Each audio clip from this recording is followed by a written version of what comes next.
Allora, benvenuti alla seconda parte della guida per PC. Oggi vi farò vedere come modificare il vostro desktop per farlo diventare una vera e propria scrivania come vedete qui.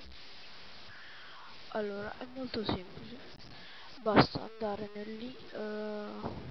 nella pagina del link che io vi scriverò sotto nelle descrizioni. Un attimo solo,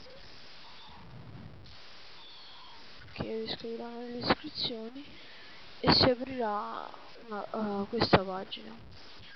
Come potete vedere è stato scritto questo tipo di file, non pensate, si può fare salva o nulla. Voi nel caso vostro, se volete, fate salva. In questo modo dopo 20 minuti minimi di download si aprirà l'installazione di Softonic. Questa sarà guidata e vi aiuterà appunto ad installare il programma che volete. Allora, come potete vedere, il programma alla fine è questo.